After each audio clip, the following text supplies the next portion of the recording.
Hello and welcome. Hope कि आप सभी अच्छे से होंगे। आज का हमारा टॉपिक है biological oxygen demand and chemical oxygen demand. इसमें हम डिसॉल्व्ड ऑक्सीजन के बारे में भी पढ़ेंगे।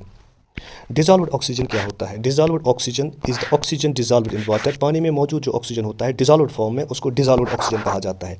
It is vital for aquatic life. जो भी एक्वेटिक लाइफ होती है, प्लांट्स होंगे या एनिमल्स होंगे, उनके लिए ज़रूरी है for the respiration of aquatic organism, because all the organisms need oxygen which are aquatic organisms. तो उनको ऑक्सीजन की ज़रूरत होती है।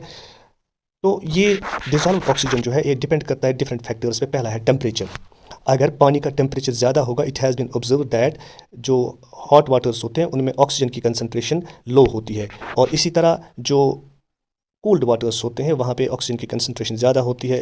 प्रेशर, जहाँ पे पानी में पानी का प्रेशर ज़्यादा होगा, फॉर एग्जांपल जो ग्रेटर डेप्थ्स होती हैं सी में या ओशियंस में या लेक्स में या वाटर बॉडीज़ में, तो जहाँ पे प्रेशर ज़्यादा होता है वहाँ पे ऑक्सीजन की कंसनट्रेशन ज़्यादा होती है।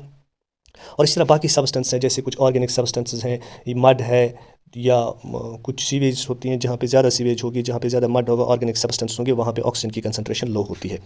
और इसको एक्सप्रेस किया जाता है milligrams per litre. It means how much और how many milligrams of oxygen are present per litre of water, या इसको पार्ट्स पर मिलियन में भी एक्सप्रेस किया जाता है या कैलकुलेट किया जाता है या एस्टिमेट किया जाता है। तो जो नॉर्मल लेवल्स हैं ऑक्सीजन की, ऑक्सीजन जो है typically 5 to 10 milligrams per litre. 5 to 10 milligrams per litre अगर ऑक्सीजन डिजॉल्व फॉर्म में होगा तो वो नॉर्मल वाटर है। तो इसको अगर पार्ट्स पर मिलियन में हम काउंट करते हैं तो पार्ट्स पर मिलियन मीन्स 5000 पार्ट्स पर million. It means that 5000 parts of oxygen are present per million molecules of water. और इसी तरह 10 mg means 10,000 parts per million of water.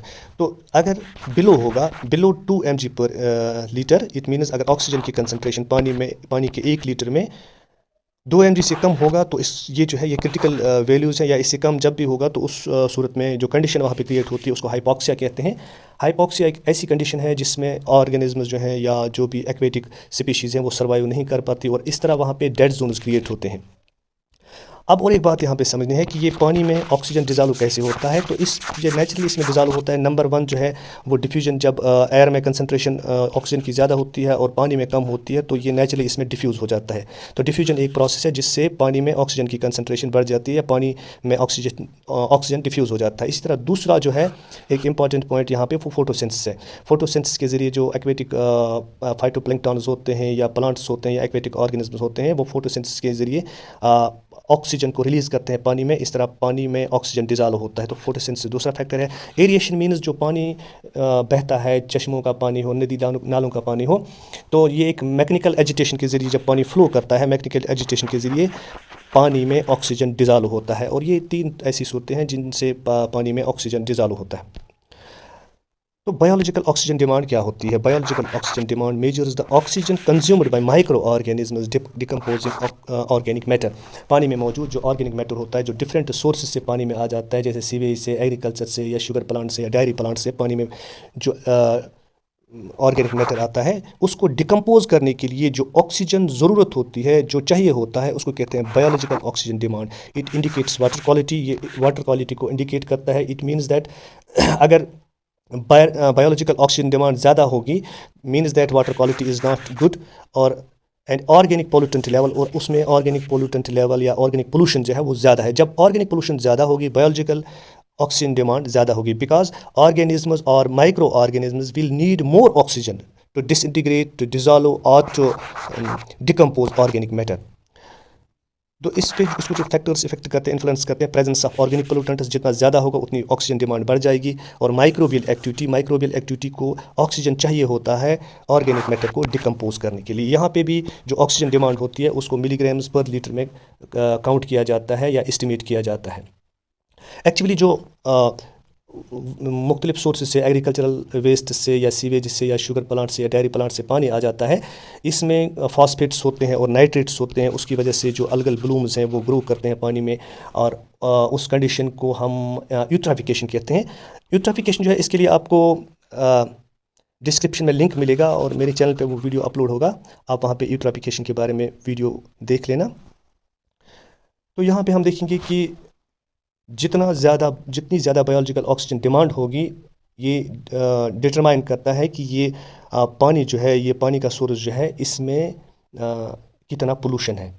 ठीक है, और इसको मेजर करने के लिए जो standard biological oxygen demand test है, that determines the amount of oxygen required by micro organisms for decomposition of organic matter. जो माइक्रो ऑर्गेनिजम्स को डिकम्पोजिशन के लिए अमाउंट ऑफ ऑक्सीजन रिक्वायर्ड, जो पानी में ऑर्गेनिक मैटर होता है उसको डिकम्पोज करने के लिए कितना ऑक्सीजन चाहिए माइक्रो ऑर्गेनिजम्स को। और इसको जब हम एस्टिमेट करते हैं वेस्ट वाटर में, तो एक सिंपल लिया जाता है। फॉर एग्जांपल हमने एक यहाँ पे सिंपल ले लिया। इस सिंपल में पानी लिया जाता है for, and it is incubated for 5 days. इसको 5 दिन के लिए इंक्यूबेट किया जाता है at a temperature of 20 degree centigrade. 20 degree centigrade पे इसको इंक्यूबेट किया जाता है फॉर 5 डेज़, और फिर मेजर किया जाता है कि यहाँ पर माइक्रो ऑर्गेनिज्म ने इस सैंपल में कितना ऑक्सीजन यूटिलाइज़ किया इस ऑर्गेनिक मैटर को डिकम्पोज करने के लिए। अगर इसकी कंसंट्रेशन ज़्यादा होगी, it means that this water, जो हमने सैंपल जिस सोर्स से लिया था, इसमें ज़्यादा पोल्यूशन है। अगर कम ऑक्सीजन ले लिया, कम ऑक्सीजन यहाँ पे डिज़ोल्व किया उन्होंने, तो इसका मतलब है पानी जो है उसमें ज़्यादा पोल्यूशन नहीं है। तो आगे चलते हैं। दूसरी है chemical oxygen demand. Chemical oxygen demand measures oxygen needed to chemically oxidize organic and inorganic substances. Organic और इनऑर्गेनिक सब्सटेंसेस को डिज़ोल्व करने के लिए ऐसे ऑर्गेनिक सब्सटेंसेस जो इंडस्ट्रीज से आते हैं, जो केमिकल इंडस्ट्रीज से आते हैं, जिनको माइक्रो ऑर्गेनिज्म डिग्रेड नहीं करते, but they are being degraded by chemicals, उनमें केमिकल्स यूज़ किए जाते हैं। इस टाइप की डिग्रेडेशन के लिए जो ऑक्सीजन ज़रूरत होती है उसको ऑक्सीजन केमिकल ऑक्सीजन डिमांड कहते हैं। एक्चुअली इसको परफॉर्म करने के लिए एक सैंपल लिया जाता है और उस सैंपल में केमिकल रिएजेंट्स डाले जाते हैं। फॉर एग्जांपल हमने किसी सोर्स से जो पानी लिया, वहाँ पे उस पानी में, उस सैंपल में chemical reagents like potassium dichromate या 2O7 पोटेशियम डाइक्रोमेट, ऐसे केमिकल्स और उस इन प्रेजेंस ऑफ H2SO4 डाला जाता है। ये ऐसा केमिकल है which is a strong oxidant और oxidising agent. Oxidising agent means it provides oxygen for oxidation, because जो केमिकल्स होते हैं उनकी ऑक्सीडेशन के लिए ऑक्सीजन चाहिए होता है, इसलिए पोटेशियम डाइक्रोमेट को यहाँ पे यूज़ किया जाता है। और इस सैंपल में जितना ऑक्सीजन यूटिलाइज होगा इन केमिकल्स को डिकम्पोज करने के लिए, उसको एस्टिमेट किया जाता है और उस कंसंट्रेशन को कहते हैं chemical oxygen demand. It means that how much of oxygen was utilized in breaking these chemicals। तो जितना ज़्यादा ऑक्सीजन यहाँ पे यूटिलाइज होगा ऑक्सीडेशन के लिए, उतनी ज़्यादा केमिकल ऑक्सीजन डिमांड है। तो इट मीन्स दैट अगर ज़्यादा ऑर्गेनिक मैटर होगा, ज़्यादा इनऑर्गेनिक पॉल्यूटेंट्स होंगे, ज़्यादा केमिकल्स होंगे, तो ज़्यादा ऑक्सीजन की डिमांड होगी या ज़्यादा केमिकल्स की डिमांड होगी। वो केमिकल्स जो हैं वही प्रोवाइड करते हैं ऑक्सीजन। फॉर एग्जाम्पल जिस तरह अभी हमने पढ़ा कि पोटेशियम डाइक्रोमेट को यूज़ किया जाता है, तो पोटेशियम डाइक्रोमेट जो है it is an oxidizing agent और ऑक्सीडेंट, तो ये प्रोवाइड करता है। और इससे हम एस्टिमेट कर सकते हैं कि कितना ऑक्सीजन चाहिए होता है एक सैंपल में केमिकल्स को डिग्रेड करने के लिए। तो एक बात याद रखनी चाहिए, जो केमिकल ऑक्सीजन डिमांड होती है वो बायोलॉजिकल ऑक्सीजन डिमांड से ज़्यादा होती है। मींस दैट केमिकल ऑक्सीडेशन के लिए ज़्यादा ऑक्सीजन ज़रूरत होता है, क्योंकि ये दे need more oxygen for oxidation for decomposition.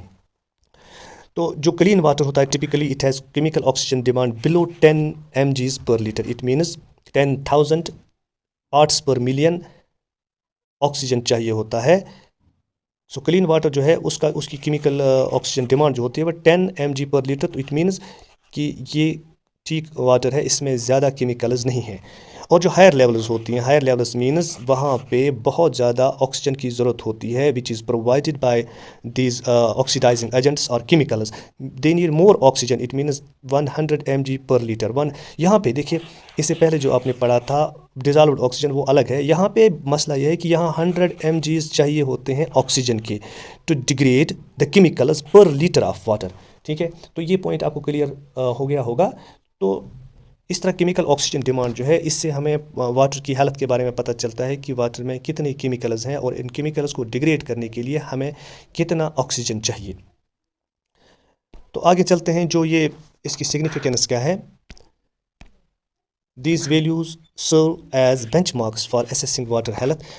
Chemical oxygen demand या बायोलॉजिकल ऑक्सीजन डिमांड से हमें पता चलता है कि ये पानी जो है इसमें कितना पोल्यूशन है, कितने केमिकल्स हैं, वो वैल्यूज़ जो हैं केमिकल ऑक्सीजन डिमांड के या बायोलॉजिकल ऑक्सीजन डिमांड के मीन्स दैट कितना ऑक्सीजन हमें चाहिए किसी भी एक पानी के सोर्स में केमिकल्स को डिग्रेड करने के लिए या ऑर्गेनिक सब्सटेंस को डिग्रेड करने। तो ये बेंचमार्क मीन्स ये हमें एक स्केल देता है कि एस्टिमेशन देता है कि हमें कितना ऑक्सीजन चाहिए उनको डिजॉल्व करने के लिए। और इससे पता चलता है कि ये वाटर जो है ये कितना पोल्यूटेड है और इसमें कितने और कौन कौन से पोल्यूटेंट्स हैं, हाईलाइटिंग पोटेंशियल एनवायरमेंटल स्ट्रेस और पोल्यूशन। और इससे ये भी पता चलता है कि हमारे एनवायरनमेंट में कितने टाइप्स की या कितनी ज़्यादा मिकदार में पोल्यूटेंट्स हैं। Understanding these parameters is crucial for managing impact of human activities on aquatic ecosystems. और एक्वेटिक इकोसिस्टम्स जो हैं इनके इर्द गिर्द जो भी केमिकल इंडस्ट्रीज़ होती हैं, फैक्ट्रीज़ होती है, जो उनसे केमिकल रिलीज़ होता है, उनके बारे में हम अंदाज़ा कर सकते हैं कि उनका इम्पैक्ट कितना है और हम उसको उसी हिसाब से रेगुलेट कर सकते हैं, मैनेज कर सकते हैं, ताकि जो एक्वेटिक इकोसिस्टम्स हैं ये